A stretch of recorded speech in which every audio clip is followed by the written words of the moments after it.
Welcome to Houston House at South by Southwest. Access to funding remains a tightly guarded gateway to success. And despite being a critical force in the U.S. economy, diverse entrepreneurs still represent a major funding gap. Since 2015, Black and Latinx founders have raised just 2.4% of total venture capital invested in the U.S. The bottom line is, existing funding options are failing to meet the needs of diverse founders, and it breaks down to $1 trillion missed opportunity. But a shift toward diversifying won't happen without explicit intention. VCs must be committed to a dedicated strategy of investing in diverse founders to truly move the needle. Join founders and investors as they discuss the key challenges facing diverse entrepreneurs today and what it takes to build an inclusive innovation ecosystem. This panel is presented by The Ion. Hi, everyone. Welcome to this amazing panel. I'm so excited for this conversation. I'm Denise Hamilton, CEO of WatchHerWork. I have a Houston-based startup. Thank you very much. So, I think that I am a typical startup founder in the Houston ecosystem.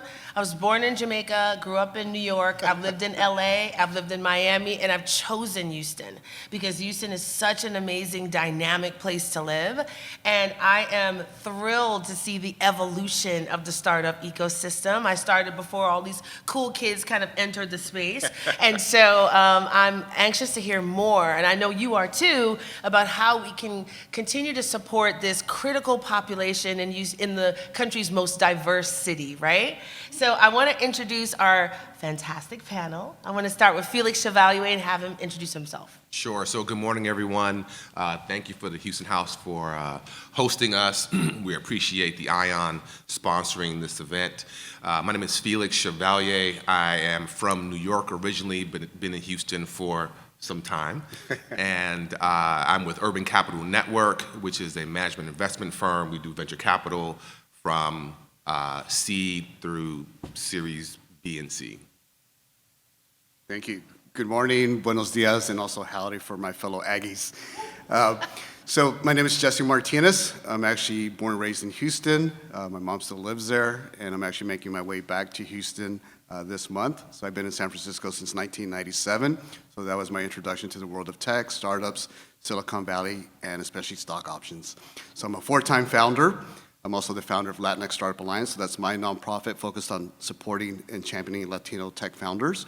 In addition, I'm also a venture partner at VamosVentures, which is a $50 million fund based out of LA, focused on early stage Latinx founders. And then most recently, I'm a founding investment partner at Resolve Ventures, which is later stage investments and focused on diversity allocations. So how do we get more diverse LPs on the cap table? And then how do we get more founders and investors to support these diversity allocations? So thank you. Ooh, amazing. So what's the problem, fellas? What's the problem? What's happening? What's going on? Why is this hard? 2.4% of VC funds are going to underserved, marginalized, and underrepresented founders. Why? What's the problem? Yeah, well, we still have to look at the pipeline, right? And what does the existing ecosystem look like? And so the pandemic did help accelerate some of this. So we have new funds, new diverse GPs. We have more investors working at venture funds. And so we're also building talent. So we think about Black VC, we think about HBCU VC, Latinx VC, VC Familia, right? So we're championing the ecosystem, but it's still majority white men. Yeah. And so when they don't look like us, right? So what is that understanding, right? So then we can get into pattern matching, unconscious bias. And so we are making great strides, but we still need more of us to be funding our diverse founders. I think it fundamentally boils down to a lack of exposure and lack of relationships, ultimately, because people do business with who they know and who they like, and if you don't know people from different backgrounds, how are you even going to know who to connect with and have the opportunities that others may have? And so we have to make a conscious effort to start facilitating environments where we can facilitate those relationships. I think the Ion is doing a fantastic job with that. And I think that's at least a starting point. Relationships. Absolutely. It's powerful. Currency of life. The currency of life. And I would also add, like, when you think about the blue ocean that is our communities, right? We have problems. We have problems that tech can solve. And if you don't have the right people at the table solving our problems, we have all these problems that are going unattended. So there's so much opportunity. So why do we need you guys? Why don't we just like pressure the white guys to give us more money? You want to take that one first, Jesse? Well, I think it's, again, that connection, right, with like people, people that look like us, people that know our backgrounds or history. So therefore, looking at the funding cycles and being able to get in early to have these conversations with these relationships. And so if you can understand a challenge or a problem that's needed in the community, who better than to understand that is usually a diverse investor. And so The translator. Exactly. Right, yeah. I think that makes total sense, and I'd love to have you tackle the same question. Should we put pressure on folks to invest in diverse founders? Sure, if you can. But at the end of the day, at least for me, that's one strategy, but not my preferred option. Because at the end of the day, I'm not necessarily interested in trying to make someone do something they don't want to do, right? And so I strongly believe, which is the very reason why we created Urban Capital Network, is to basically utilize the resources that we have within our own community, galvanize those resources, and then deploy them so we can frankly invest in the talent in our community that we know exists. And what's the work? Is the work convincing high net worth minority professionals, individuals to move into the investment space? What's the work that you have to do? It's education. Again, because most, and I'm speaking generalities, of course, but many folks in our community, even professionals, are simply just not exposed to the venture capital world. And so educating folks on, why is venture capital different? Should you even look at venture capital? Because venture capital is not for every type of business. What types of businesses do venture capital firms actually invest in, right? If you have a consumer goods product business, that's generally speaking not necessarily the type of business that VC firms will invest in, although some will. They're more interested in very scalable businesses, which is why tech tends to be the hot area where venture capital firms tend to focus on. So bringing more people into the ecosystem all throughout. Jesse, you've been doing this. You are like OG. You've been doing this from back in the day. So I have the gray hair. You got some gray hair to prove it. So Lost some hair, all the above. what have you seen? How has the landscape changed? A four-time founder. How'd you get your money? How did you do it? And what do you see is changing to allow more space for diverse founders? Yeah, so, it's been a long journey. So again, going to Silicon Valley in '97 to work for a startup, I was employee 27. We were funded by Sequoia Capital. We were one of two pioneers in the hosting services space. So early days of hosting Yahoo, Netscape, and some other marquee brands. So in less than a year, we went from a startup to part of a public company, trading at $35 a share via 2 acquisitions. And then my strike price was 50 cents. And so just being a part of that, being a part of the founders, right? You see how he just dropped that? Founders. That was like a low-key flex. And we're all supposed to just like gloss over that. Yeah, so when you think about that ecosystem, that network, being a part of that and then having access to those individuals to ask questions, right? So if you're a curious person, so I knew that I wanted to be a founder, I was able to ask my questions at a much younger age. And then embarking on that journey, doing my first startup 98 through 2000. And then 2010, as I was looking to do my second startup, it was the early days of community-based organizations providing services for their founders. So early days of Black founders, Jewish founders, and others. And so I'm like, hey, I'm Latino, I'm in tech, I'm a founder. Let me see what's available for us. Google searches, nothing. And so that became the beginning of Latino Startup Alliance. So being able to support our community, Latino tech founders. So we started with 6 people in the Mission District. And so fast forward, we're over 1,000 members globally. And I'm very honored and proud to say that we're going to take that work that we've been doing for the past 10 years plus, and we're going to drop it in Houston and over at the ION. So shout out to my ION family. Awesome. And so, looking forward to being a part of this new and emerging ecosystem in Houston. So not only being able to support Latino tech founders, but diverse founders, and then the overall general tech ecosystem. And so happy to be here. So amazing, so amazing. And it's going to be such a fantastic addition to Houston. It's so ripe, right? There's so much energy right now, and it's about harnessing that energy and just pointing it in the right direction, right?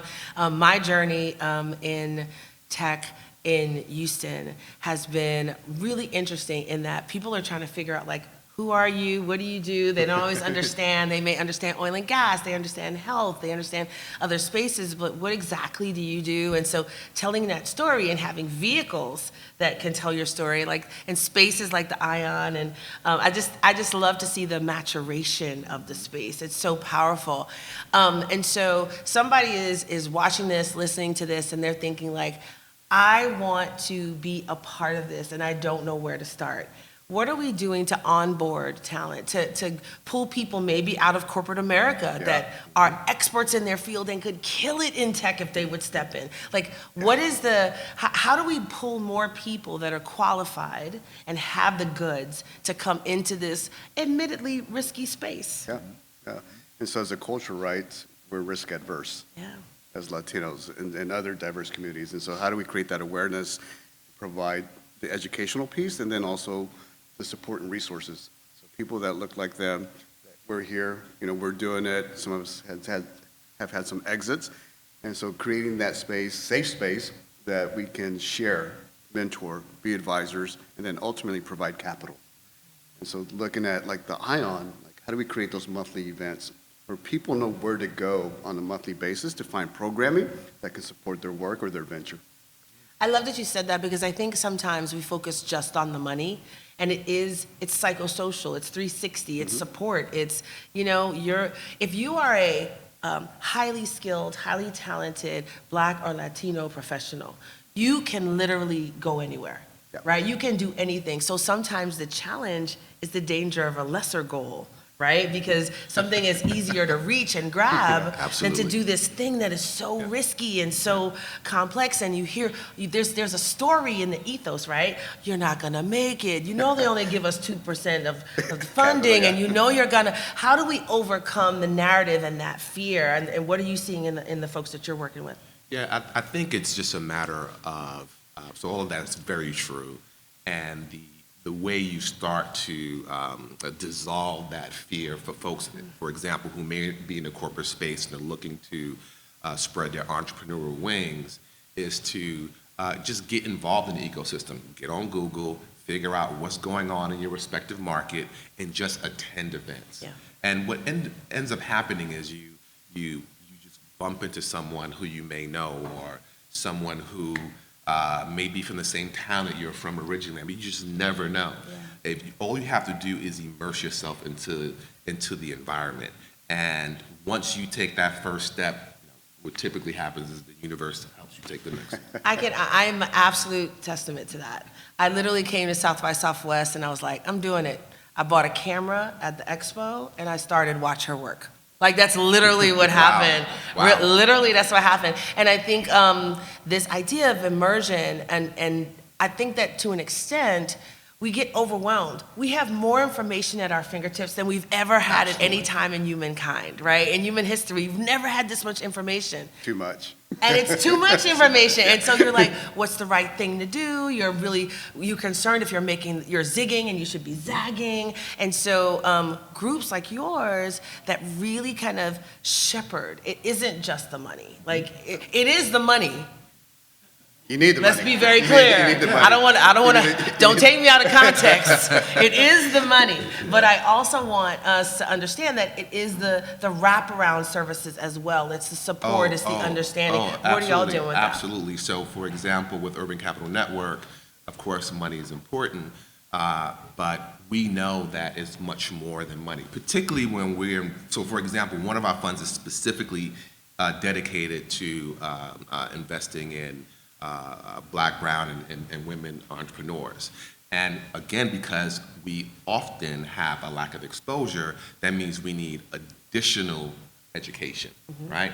And oftentimes, because we tend to be very efficient, particularly capital efficient, we tend to do things on our own and want to do it our own way.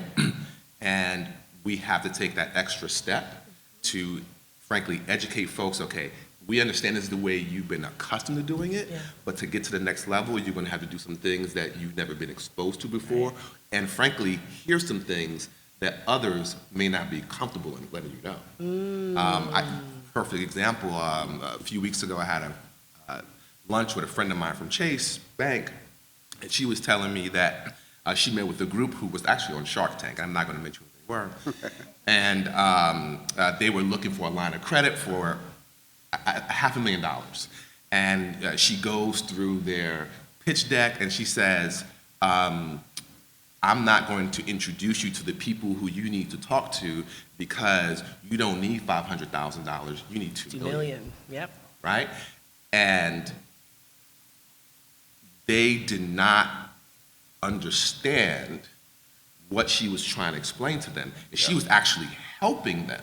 Because what you don't want to do is have a situation where you have the opportunity and you're not prepared.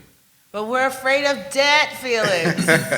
Well, we are. We're it's afraid a conditioning. Of debt. But I would challenge, it's not just conditioning. It's also, I believe that if I fall, I'm going to break. Some people will bounce and some people will break. And so we're more cautious, but it's not a cautious, not a caution that's born just out of of fear. It is a legitimate concern, right? Yeah, and so, sure. so this idea of having an ecosystem, having a banker, having people like you that are saying, no, you need more. I've been in those rooms, your nails go into the table, like, what? Like, I can't do that. But you need people to tell you that yes, you can. You absolutely can do it. You absolutely do. And what people need to also understand is if you don't take heed to the advice that people who are genuinely interested in your success, others, not all, but some people may just listen to your pitch and tell you no, and you never know why they told you no. Never even know why. And you'll keep banging your head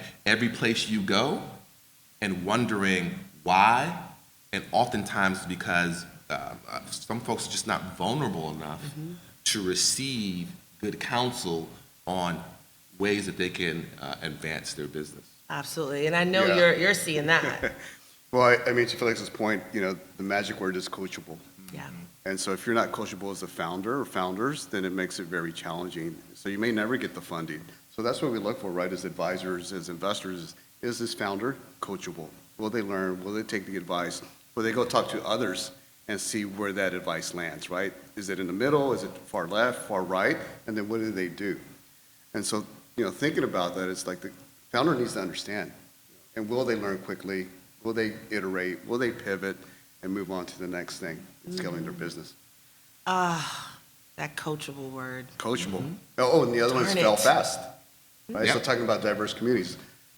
In tech, right, you're taught to fail fast. Yeah. So fail fast, learn, right, reflect, and then iterate or pivot to the next thing. And it's okay if you fail, but often, Latino community, right? It's part of the process. We're not taught to fail. No. So I've been told my whole life I got to be twice as good and jump twice as high and run twice as fast. And you do not have the messaging that says you can make a horrible mistake and get up next week and ask for another group to give you some money. I talk to people, you're like, yeah, I've had 3 failed startups and I'm just getting started. And I can't process what they're saying. I can't get somebody to give me money and I'm actually making money, but you failed 3 times and you're getting the money. Like a culture of celebration of failure 2 badges.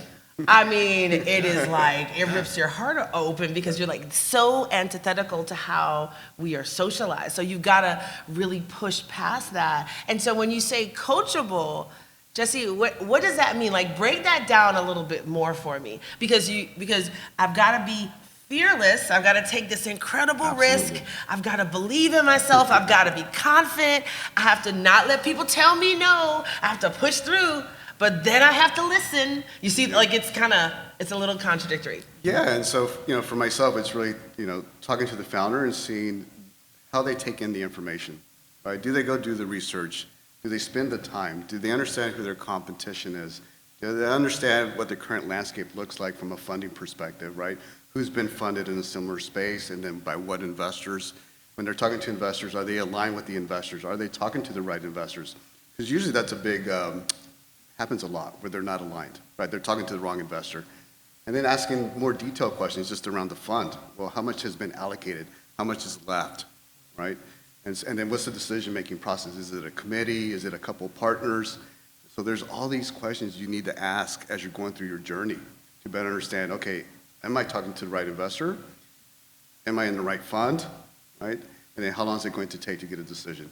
That's why I'm so excited that you're coming back to Houston. Like, because you don't know, right? Like, here's this list of VCs. All you know is VCs, and you're just talking to people, and it's like, this person they don't even invest in your line of business. Yeah. So you waste a lot of energy because of that relationship piece. You don't know who you need to know and who's got the goods in the spaces. And as you think about, you have had a storied career in Silicon Valley, so you've got relationships, you understand the moving parts. How do you bring that experience to Houston in a nascent, growing, emerging ecosystem? You know, I know that I've seen a lot of pitches in my day, right? And I worked at Google, I was, you know, and if you have that resume, that can be an entree into the funding space. But if you don't have that, which is gonna be the case for a lot of founders in Texas, quite frankly, how do they access or build that credibility, the bona fides, to get the attention of funders like you? Yeah, so it starts with education, right? Creating that awareness and introducing founders to different resources, having them participate in different events, conferences, so bringing them along. So one of the things that we do with Latinx Startup Alliance is we get conference passes to some of the big events. Yes. So that they can show up and not worry about paying that ticket price. Can you say that again for the people in the back? Get me in the room. If you get me in the room, I can make it. I can make it if you get me in the room. But so often, I mean, you know, $900, $1,600, a flight, a hotel, it's prohibitive, and you need to be in those rooms because of the relationship piece that you were talking about. And if like, word to anyone who's watching this, if you want to support founders, get them in the room where the dynamic energy, the room where it happens, like Hamilton. But go ahead. And so then I'll share my major hack is so that if you can't get in through a scholarship, if there aren't any free passes, then volunteer, right? Volunteer your time and do your shift, and then spend the rest of the time at the conference or the summit. And then my other hack early on was I was a speaker escort. So guess what? When the speaker showed up, I got to escort them in, build a relationship, start a conversation. So then it was easy for me to follow up via LinkedIn or a separate conversation now that I built that initial connection. Yeah, we can't assume it's going to come to you, right? There's a saying that say, half the battle is just showing up, right? Even if you don't have the money, right? You can hop in a car, go to South by Southwest, and just go to random receptions, the free ones, or just hang out in a hotel lobby. You'd be amazed of the conversation. I had a conversation with a guy yesterday who was Russian, and he lived in different parts of the world, and he's working with a Chinese cinema company that's trying to do NFTs through comic books, right? The most random conversations, right? And so, look, the opportunities are out there, but it is incumbent upon those who want it to put themselves in position to meet people who are in the environments that are going to help facilitate whatever your objectives may be. Okay. And you're right. It takes a certain kind of person. So when you're looking for founders to invest in, who's your dream person? Give me your avatar. Ooh. Besides coachable. That was going to be the first one. Yeah. Coachable, someone who understands that they're not going to know it all. So what often happens, I'll go back to the example you mentioned where someone comes out of the corporate space, right? And they want to spread their entrepreneurial wings. What oftentimes people miss is that you may be technically competent in your area of expertise, but being a business owner is a completely different skill set. completely different skill set. You're learning a completely different language. I mean, I'm sure there are words we're using here, even in the venture capital space, that I know went over my head initially. We talked about allocations and VC and ROI, MRR. I mean, all these words and phrases that we use, it's an educational problem. Again, going back to education. So I think is incumbent upon those who are interested in getting the resources or access that they want to take the most critical step, which is the first one. So you have to be a student of your craft, but you also have to be a student of the game and of the space and understand the moving parts. And that can be overwhelming, which is why it's so important to have people that look like you in the space that can kind of say, you know, okay, this is what this is, and that's what that is. And there's, and I'll say this, everyone is overwhelmed. But it doesn't always feel like that when you're the only black person or the only brown person. It feels like you're the only one that doesn't know what's going on. And so you got to overcome that and step into the space. And that's why I'm excited about ION emerging in the Houston market, because you need places to convene. You need those dynamic interactions, those accidental conversations with people that are doing cool, interesting things. I mean, South by Southwest is once a year, but we'll have a hub in our market where we can have these conversations all the time, right? And learning is a continuous journey. Absolutely. I was at an event that Div Inc. hosted Friday night, and I'm listening to other venture capital managers, right? And these guys have mega funds. And one guy shared a story that he was at a major venture capital firm, went out on his own, and started talking to LPs. They're going to be using the acronym. LPs, basically investors. And he goes to one, and the guy says to him, I've been sitting here for 90 minutes, and I haven't heard one thing I believe. Whew. Yeah. So it's not easy. Yeah. Right? But you have to be able to take those bullets and keep on. And had he not kept on, he wouldn't have the successful firm that he has today. So there's all this, if we're not careful, this problem can seem super overwhelming. Daunting, because for sure. there's pipeline issues at high school education levels. I mean, we got to go all the way back down to how our children are educated around math and STEM in general. And then there's the danger of a lesser goal when you get to college, and this company's saying, come over here, and this company's saying, and here you are with some dice. Are you going to gamble? And you know, you're getting a job offer that's 3 times what your parents have ever made their entire lives. You know what I mean? And now it's like, am I gonna take this gamble on this crazy thing? And then you have the pipeline issue around corporate. I've been doing this job for 10, 15 years. Do I leave this good, steady check that I pay for my kids to go to private school and take a risk on something, especially with this narrative that tells us, you're not gonna make it, don't you know you're not gonna make it? They keep telling you you're not gonna make it, right? So it's like there's all of these levers, and so the insertion point, what made you choose this insertion point in terms of this being the lever that you're gonna flick, of being of funding founders that have kind of come through that gauntlet and just need that extra push? Why this moment in the trajectory of this problem? So give you some context and Sure, some background. please. Amazon was looking to create a second headquarters several years ago. And Houston did not make the short list of 20 companies for Amazon to consider. And that was a wake-up moment for the city of Houston. Yeah. And Fourth largest city. Fourth largest city, Most diverse about city. to be the 3rd international city. And I'm a lawyer. I've had my own law practice for 16 years. And as you know, very involved politically in Houston. So I knew this was coming down the pipeline. And one of the things that we talked about was we know that Houston is going to address this problem, right? So entities like the Greater Houston Partnership, Rice, City of Houston, other groups got together and decided we want to make Houston an international innovation hub. And We knew that was coming down the pipeline, so we decided, look, we know plenty of wealth is going to be generated as a result of the efforts that the city of Houston is embarking upon. We want to make sure that we are not left behind as it normally happens, which is how Urban Capital Network got birthed. And we're typically left behind, at least in the venture capital space, really for two reasons.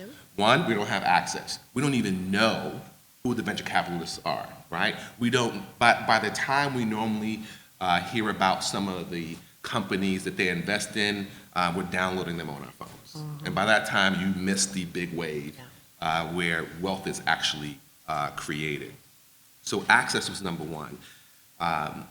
The second issue is that we often do not have the financial capacity to invest $250,000 to actually get in on some of these deals, to invest in one company, right? And so what we decided what we would do is address those two issues by, one, extending the relationships that we have with venture capital firms to our professional network of friends and colleagues, and then use our expertise to create vehicles where we can syndicate, basically pool money from different investors to lower the investment threshold from $250,000, $100,000 to, let's say, $11,000 or $12,000. Do you still have to be an accredited investor? Yes. Generally speaking, the answer is yes. I have a whole, that stresses me out. That's another topic. It's a little better now. Yeah, it's a little better. It's a little better. And Yeah, so, I think if you are not stopping people from going into the casino, you shouldn't stop people from investing in something that could change that's their a lives. completely different, Yeah. that's a completely different, and I agree 1,000%. I agree. But anyway, go ahead. Yeah. So I digress. So that is the focus point of Urban Capital Network, allowing professionals who know little to nothing about venture capital to educate them on the process, provide them the access to deals that they normally would not have access to, Right. and in addition to that, lower the investment threshold so they can get access to these great premium, not all, but often good companies. Because practice makes perfect. It's Absolutely. the kind of thing you've got to Yeah. do over and over and over again. You've got to do in amounts that you can afford to lose, right? So you have to be able to afford to, Sure. so $10,000, $15,000 is a little bit different than $250,000 Yeah. for most people. Some of y'all out here may be in different situations. So it's a brilliant construct because it gives people a chance to kind of test it and step into it. Yeah. And we have to be careful that we don't compare our page 3 to somebody else's page 100. You got to start somewhere, right? So giving a starting place is so critical and so essential. Love it, love, love, love. And so tell me about what you're doing and why you think you can do it in Houston. Why are you coming back to Houston? Well, a couple of things before I say Houston. So we do the same thing at Resolve Ventures as what Urban Capital is doing. And so we did our first deal Q4 of last year. And so that was the seed round. So they went to go raise their A round. So we had to go back and ask them if they wanted pro rata rights. So the most beautiful moment for me was when new investors, what's pro rata? And so we had to educate them on what pro rata was. And so I was like, wow, so like we're delivering on our mission. Yep. Right, on educating more diverse LPs to invest in startups. And so we talk about accredited investors. So for us, we also talk about what's downstream, right? So how do you learn, how do you participate, how do you become an active investor? So now we have crowdfunding. So as Latino Startup Alliance, we've had a partnership with Republic, which is a crowdfunding platform. So you can invest as little as $10. But it's a great way to look at deals, right? Companies that are raising money, look at their pitch decks, look at the founding team, what are they doing, what's their revenue, and then you can build these little teams of people where you can talk about the deal and then co-invest together, right? Is this the right opportunity for us? And so it's a great way to learn and to be part of the process of becoming an investor, right? So if that's part of your journey, I want to be an accredited investor, I want to become a VC, how do I do that? How do I learn day one? So back to Houston. So I go back to education, right? So the ION's going to host an investor studio. So how do we bring investors together? And then what does that mean, right? So we have a network of investors. We have a network of people that want to learn about investing. We have a group of startups that need investment. And so how do you build this ecosystem over time so that you know where you can go and meet investors, meet founders, right? Have conversations and facilitate this whole ecosystem at Dion in Houston. And so how does that become a known, right? Hey, I'm a founder, I'm raising money, where do I go? I'm an investor, I want to invest in diverse startups, where do I go? So how does Houston, right? How does the Ion become that go-to place? And so education, action, right? Monthly events, and then supporting the entire ecosystem. But you were already in Silicon Valley. You could be anywhere in the world. Like, what is making you come back here? What is making you do this? I think a few people in the Texas. audience have heard this before. So I've been waiting for this for a long time. I gave up. I just didn't, right? Because Houston was so focused on oil, gas, energy. So when we talk about traditional tech, it just wasn't a core focus. But meeting them back in 2019 at the Salesforce Tower, a delegation saying, hey, Jess, we're committed to tech. Everyone's on board. They've all bought in. You got to come back to Houston. And so then pandemic came along. And then my mom's in Houston as well. And so I want to spend time with my mom. I'm happy and excited to be back in Houston. And I'm also looking forward to contribute and be a part of an emerging ecosystem.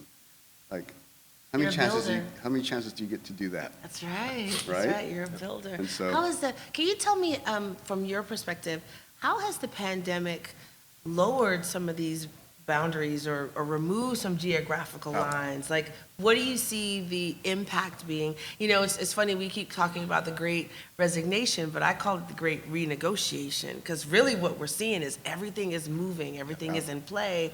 There's a million different ways to do new things and to be creative. So being that you've kind of seen the before and after, right? Like, Yeah. what do you think has been the biggest change that's come about from the pandemic?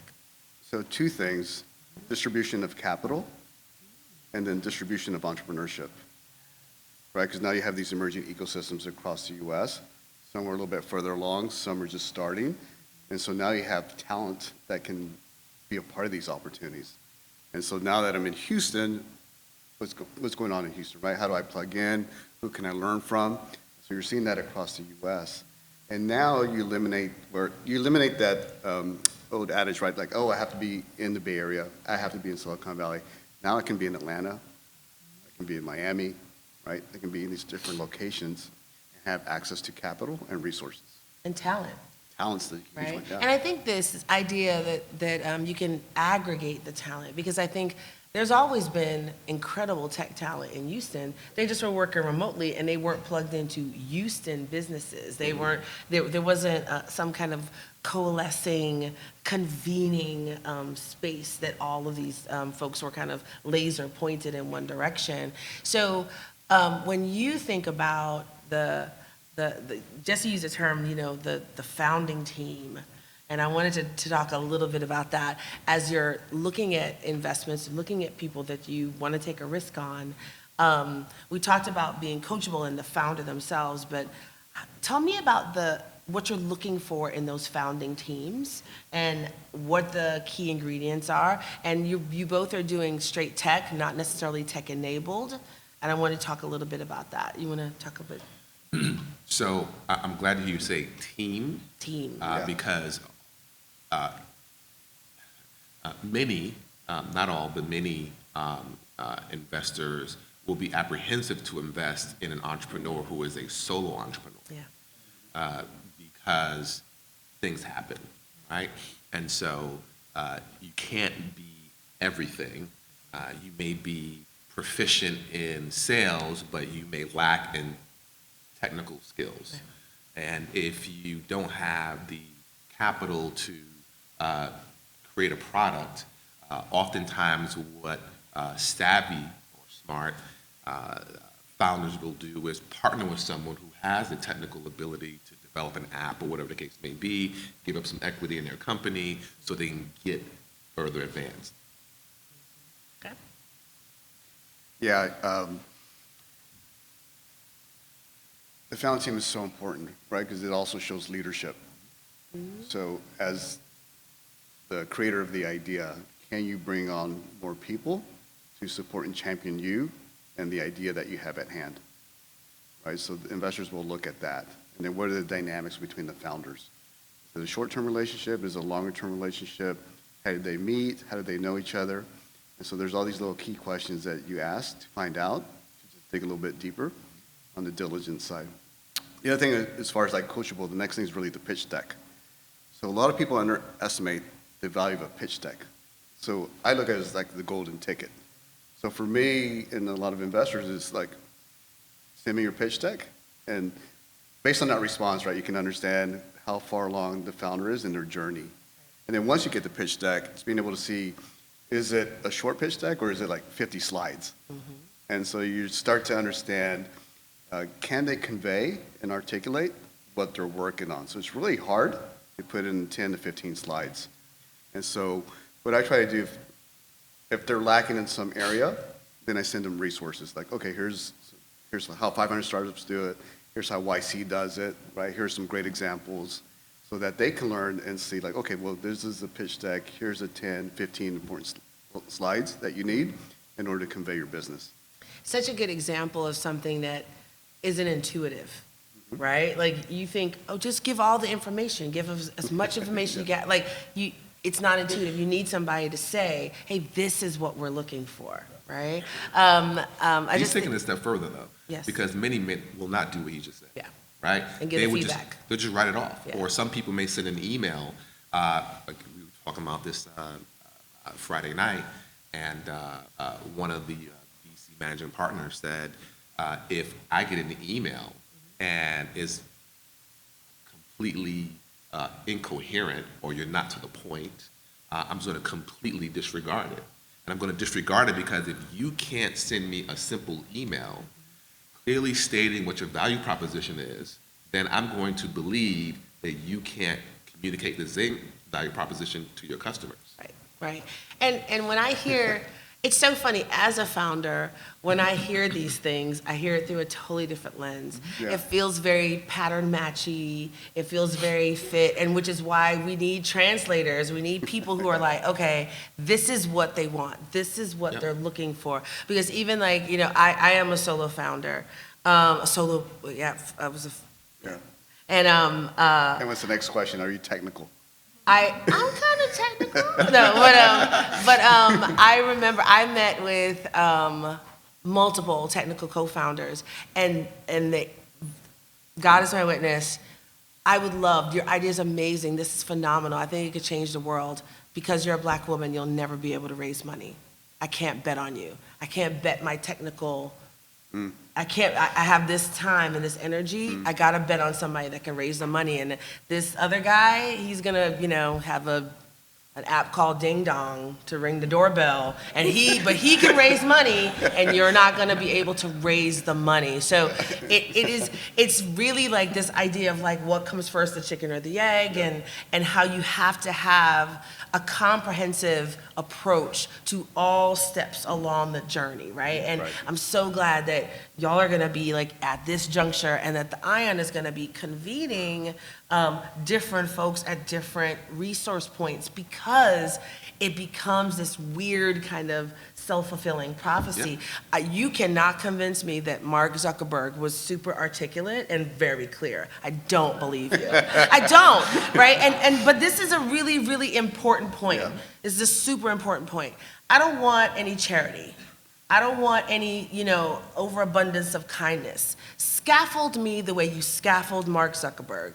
Here's this odd guy. He's odd, let's be honest. Smart guy, but really odd.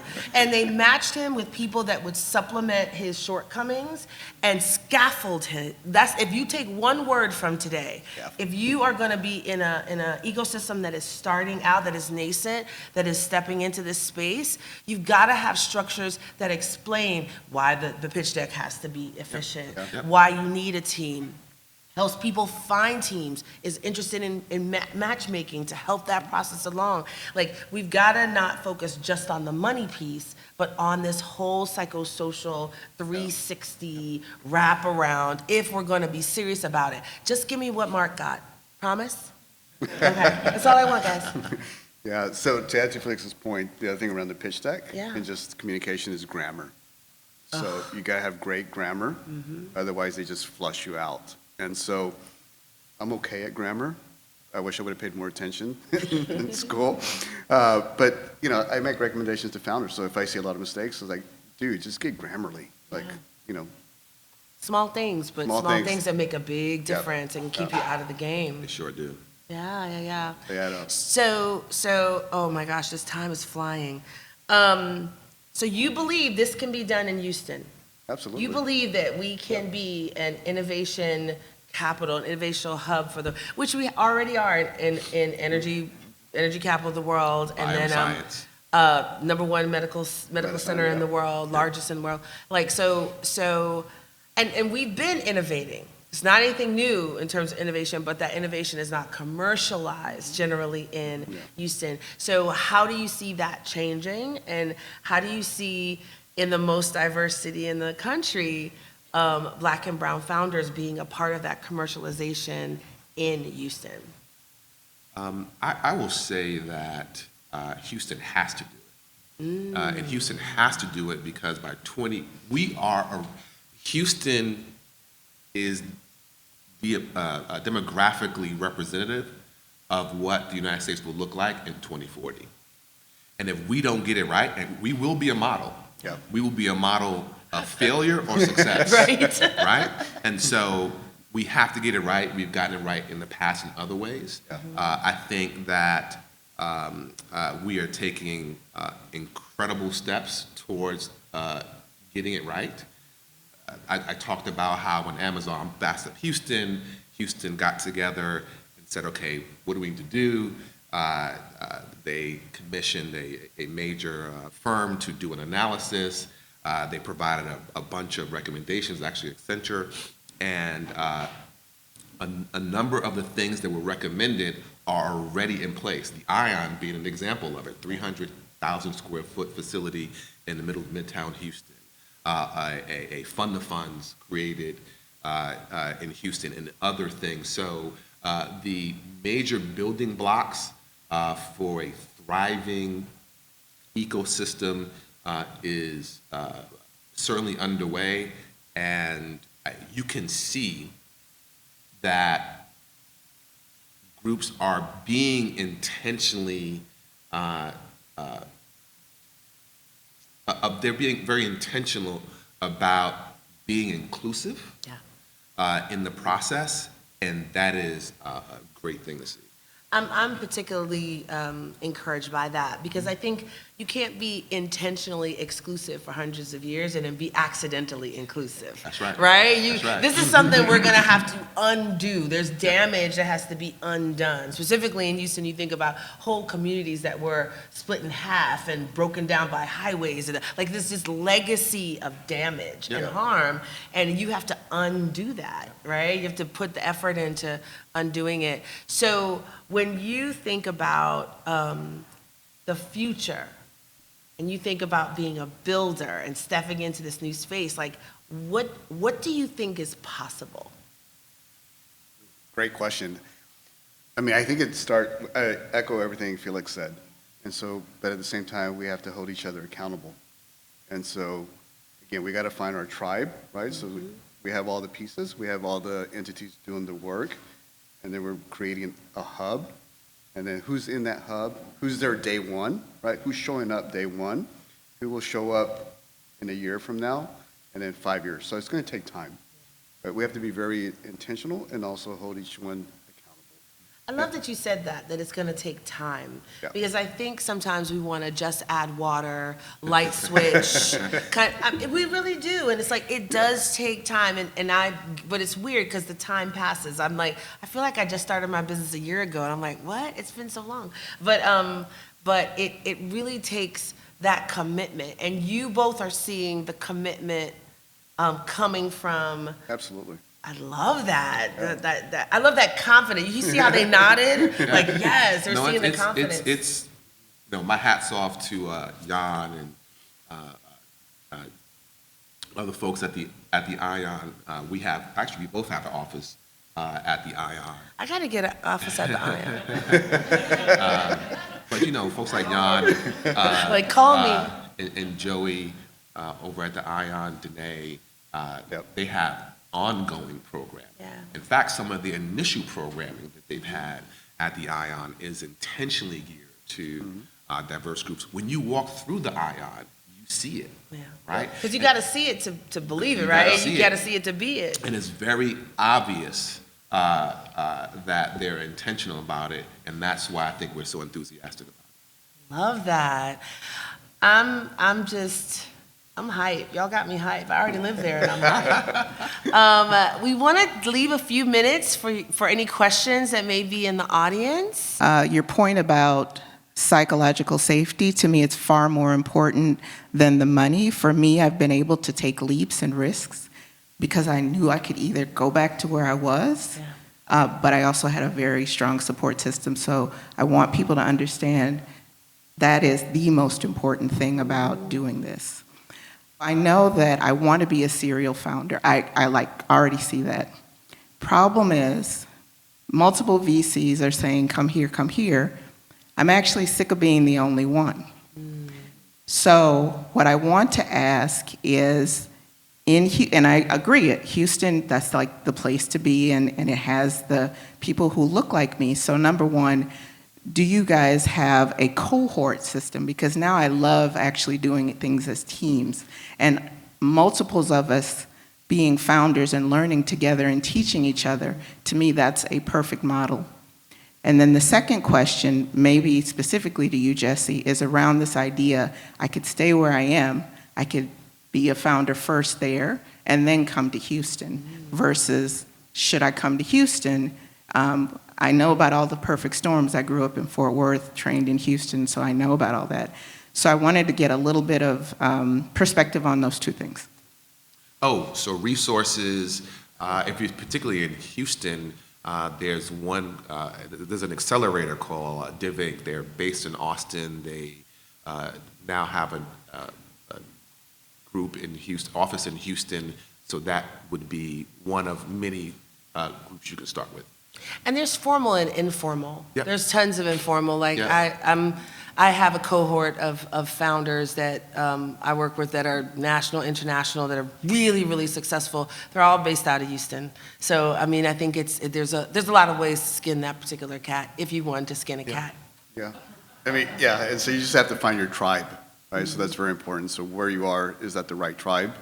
And then going to your question about Boston, Houston, I think you need to find what's going to make you succeed now, right? So in order for you to contribute, support others, champion others, what helps you succeed? What ecosystem is going to take care of you today, so that based on the timeline and your timeline, right, how much time are you dedicated to your effort, to your venture? I love that answer because it's going to take time. Yep. It's going to take time. So come back rich, fat, and happy, and we'll take you then. Write checks. Great conversation. My name's Jennifer Garcia. I'm with an organization called Latino Business Action Network out of Stanford. And what we do is we support and represent Latino and Latina founders across the country. So we do research, to your point, to help change the narrative on Latino entrepreneurs. How does a nonprofit such as ours really plug into you and link arms with you so that we can build an even stronger national ecosystem in Houston and other markets across the country? I think you just did it because everybody's going to come talk to you after this conversation. Yeah. You did it. And that's the beauty of Houston. It's super flat, right? Anybody you want to talk to, Literally. but literally, anybody you want to talk to is generally like 1 degree of separation from you. And so you just did it because afterwards, I'm sure 5 people are going to come talk to you about what you just said. Yeah. Welcome to the family. Thanks so much. And we're happy to host events at the Ion with you, Jennifer. Absolutely. It's a great panel. I'm Kim Bond Evans, CEO and founder of Seremity. Just moved back to Houston. Love VC money. I've raised over $20 million for 4 companies so far. So what I love more than VC money are paying customer money. So I want to know what your philosophy is on fostering business partnerships with your investment portfolio companies. You know, I was talking to my investor because I think everybody in the organization should be selling, including my investors, my company. So I told him, I need, you to broker some relationships. I'm moving into this new ecosystem, and he, sure enough, he is setting up a meeting with a major hospital system. What is your philosophy in helping your portfolio companies like that? I mean, for us, it's exactly what you just talked about, right? Oftentimes, some of our portfolio companies don't see some of the things that they need, and because we may have a broader perspective, we can make connections, actually, oftentimes, with other portfolio companies where they can benefit from one another. I mean, that's happened many times. Certainly, portfolio companies should tap their investors and other people within their network, particularly investors, because they are already inherently going to benefit from helping you grow your business. So doing more of what you're already doing. Yeah, I mean, I think to add to that, it's really about connecting the dots, right? Whether it's capital, partnerships, talent. So that's what we try to do is like, okay, if we can't help you in one area, how can we help you? Mm-hmm. And it's great to have like the Greater Houston Partnership that is a wonderful group of all the biggest companies in town. It's like fish in a barrel. You could just go and capture them. So I think there's a spirit of kind of connection and facilitation, and I think there's to the points that were made earlier. There's a big commitment to figuring it out, right? Everything that's not figured out right now, there's a commitment to figuring it out, and I think this idea of like committing to the space and really growing in this journey. It's just so important. It's gonna take a little time. It's not gonna be Silicon Valley overnight. It'll never be Silicon Valley because Silicon Valley is Silicon Valley, and this is Houston. And we have to figure out what our competitive advantages are, and one of those is the ability to facilitate relationships and connections really quickly and painlessly. I'd have to say in my career, my experience in this space, that anybody I want to get to, I can get to. And that's not true in New York, and that's not true in Silicon Valley, and that's not true everywhere else. So I think that it's a real opportunity. And we are just about out of time, but I wanted to give you a last word. Well, first of all, thank you, Denise, Felix, and then also thank you to ION and also the Greater Houston Partnership, and also South by Southwest allowing us this opportunity here. And for me, it's really about thinking of Houston as a startup itself. Mm-hmm. And so how do we operate as a team, right? How do we champion one another? How do we connect with one another? And then how do we bring in the partners, the capital, right? The volunteers to make it a thriving ecosystem over time. And then I think also being just open, honest, transparent, and then operating in a collaborative spirit so that we can make Houston a top tech city in the U.S. There's nothing I could add to that. We're going to wrap it. Thank y'all so much for your time today, and come to Houston. Let's do it.